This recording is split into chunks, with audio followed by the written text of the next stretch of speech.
જય જવાન જય કિસાન. સાગર ભગુડા ચેનલમાં તમારું હાર્દિક સ્વાગતમ છે મિત્રો. આજે ઓનલાઈન તૂટી ગઈ હતી અને ત્રીજા પાણી આપણે ડુંગળીમાં પણ દવા છાંટી હતી, એટલે પાણી પણ પાઈ દીધું છે. એ ન કરીએ તો ઉગી ગયેલા રોપની કેવી દિશે તો એ પણ જોવા મળે. અને માર્કેટમાં ડુંગળીને લાવવા માટે 2-3 દિવસ પાથરા ઉપર પાથરા ઢાંકી દેવાથી સારું એવું રિઝલ્ટ મળે છે. તો એક લાઈક તો સાગર ભગુડા ચેનલને બનાવો ખેડૂત મિત્રો. જય જવાન જય કિસાન. ખેડૂત મિત્રો મોજમાં જશે. સૂર્યોદયના દર્શન કરી ખેડૂત મિત્રો મોજમાં. ઈષ્ટદેવ કૃષ્ણ ભગવાનના દર્શન કરીને ખેડૂત મિત્રો આપણે આગળ વધતા જઈએ છીએ. કુળદેવીના દર્શન કરી મિત્રો મહાદેવના દર્શન કરી અને આજનો વ્લોગ આપણે શરૂ કરીએ છીએ મિત્રો. ઘરે નાસ્તા પાણી કરતા હતા, બિલાડી આવી ગઈ. બિલાડીને ભાખરી ઘી તાજું લગાડેલું હતું. બિલાડીને પણ મજા આવી ગઈ કે આજે આપણને નાસ્તો ઘી વાળો મળી ગયો છે. કેમ કે બિલાડી હંમેશા ઘી હોય એટલે મૂકે જ નહીં મારો ભાઈ. પણ બિલાડીને અડપ આવી ગઈ એટલે કે આજે નાસ્તો ધબધબાટી. તા ભાગીદારનો ફોન આવ્યો કે મોટરે કુવામાંથી જે આપણે હાંધો કરેલો હતો એનું ભૂંગળું કાઢી નાખ્યું. સરસ, ચાલો ત્યારે આજનું કામકાજ ઈ લેવાના હતા. શેરુ મોટરે, કેમ કે એમાં થોડીક ભૂલ પડી ગઈ હતી ભાગ્યાને. તો પહેલા એક મોટર બંધ હતી એને શરૂ કરી દીધી, કેમ કે એ ડાયરેક્ટ ડબલ શેડા નાખીને સિંગલ ફીસની હતી, એ કમ્પ્લીટ કરવાની હતી. એટલે એને પણ આપણે શરૂ કરી દીધી. અને હવે જે તૂટી ગયેલી પાઇપ હતી, જે છું એટલે એમાં કે વજ્યો નીકળી ગયો હતો કૂવાની મોટરમાંથી. એટલે વજ્યાને ફિટ કરવા માટે ટાટરમાં પહેલાં સિંગલ ફીસની શરૂ કર્યું. એટલે પાણી તો કામ શરૂ થઈ ગયું, કેમ કે એ પાણી આપણે જવા દેવાનું હતું. આપણે કાળું બી સાટેલું હતું ને, કાલે દવા છાંટી હતી એટલે એમાં પાણી જવા દેવાનું હતું. ત્રીજું પણ આપવાનું હતું, જેના કારણે એકદમ ફર્સ્ટ ક્લાસ નીકળે. એટલે નાની મોટર શરૂ કરી દીધી અને આ મોટરને આપણે ફિટ કરવાનું કામકાજ કરી નાખ્યું હતું. અને મસ્તની પાછી પાઇપને થોડાક તાણિયા બાણિયા મારી અને શરૂ કરાવી એટલે એકદમ ફર્સ્ટ ક્લાસ થઈ ગયું છે એ પણ કામકાજ એકદમ. અને એમાં કાંઈ ઘટે એમ નથી, એવા તાળિયા મારી દીધા. જો પાણી પડે છે અને મોટર શરૂ થઈ ગઈ છે એકદમ ફર્સ્ટ ક્લાસ. ખેડૂત ભાઈઓ, સાગર ભગુડા ચેનલ તમારું હાર્દિક સ્વાગતમ કરે છે આવા નવા ખેતીવાડીના વ્લોગ જોવા માટે અને નવા શોર્ટ જોવા માટે. ખેડૂત મિત્રો, તમને જે બતાવી રહ્યો છું એ આપણે સફેદ ઓનિયન ડુંગળીનું જે આપણે રોપ કરેલો છે 5 મહિના માટેનો, એમાં અત્યારે 2 મોટરના પાણી કર્યા છે, જેના કારણે આખા દાવડામાં ચાલે. એટલે ખેડૂત મિત્રો મોજમાં તો મોજમાં છો મિત્રો. અને મારો ખેડૂત હંમેશા મોજમાં હોય એ જ ભગવાન શ્રી કૃષ્ણને મારી પ્રાર્થના હોય. તો ખેડૂત મિત્રો આવા નવા વ્લોગ જોવા માટે એક લાઈક તો બને હો મારો ભાઈ. તો ખેડૂત મિત્રો ભાગીદારને આપણે જોઈએ છીએ કે કેવી રીતે 2 મોટરના પાણી ચાલે છે, કેમ છે. તો એણે કીધું એકદમ ફર્સ્ટ ક્લાસ કામ ચાલે છે. અને 2 મોટર હોવાથી આ ત્રીજું પણ પાઈએ છીએ એટલે કંઈ ઘટતું નથી. તો મેં એને કીધું ઉગાવો કેમ છે રોપનો.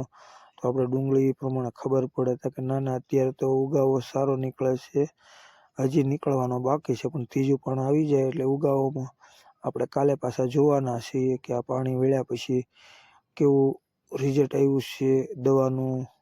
એ પણ જોવાના છીએ કે ઘાસ બધું બળી ગયું છે, રોપ એકદમ ફર્સ્ટ ક્લાસ નીકળી ગયો. મિત્રો ત્રીજા પણ પાવું એ પહેલાં ઘાસની દવા ડુંગળીમાં છાંટવાનું કારણ આ જ હોય છે. એનો પણ તમને ડેમો દેખાડી. અને મોટા ભાઈનો ફોન આવેલો હતો કે ડુંગળી ખેંચી નાખી છે, તો આવીને જોઈ જાય. 3-4 દિવસ પીડી રહેવા દે કે માર્કેટમાં. કેમ તો અગાઉ ખેડૂત મિત્રો મેં તમને વાત કરેલી જ હતી કે માર્કેટ સારી છે, આવક ગમે એટલી હોય, માલ એકદમ તમે 5-15 દી રહેવા ગયો તો મસ્તનો માલ ખખડી જાય. તો માર્કેટમાં બજાર ભાવ ઊંચો આવે. તો ખેડૂત મિત્રો એણે જો પૂળી ઉપર પૂળી મેલી દીધી છે, એકદમ ફર્સ્ટ ક્લાસ. 3-4 દિવસ રહેવા દેવાનું છે ખેડૂત ભાઈઓ. અને પછી આ સુકાઈ જાય એટલે કલર પણ આવી જાય.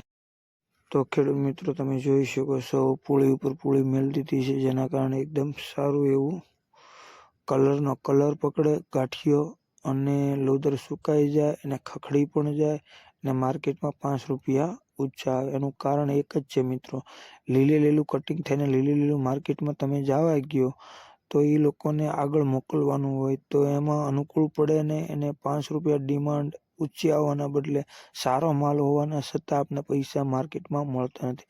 એટલે ખેડૂત મિત્રો ખાસ ડુંગળી કરતા ખાસ ખેડૂત ભાઈઓ એક ખેડૂતની અપીલ સમજો, નમ્ર વિનંતી વાત કરું છું મારો ભાઈ કે આ વસ્તુ કરવા જેવી છે.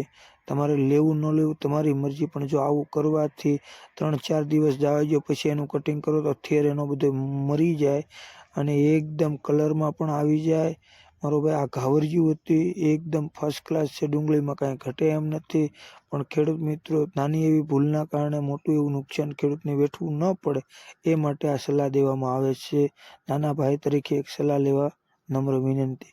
તો ખેડૂત મિત્રો તમે જોઈ શકો છો ઘાવરિયાની ડુંગળી પણ કેવી ફર્સ્ટ ક્લાસ દેખાય છે મિત્રો.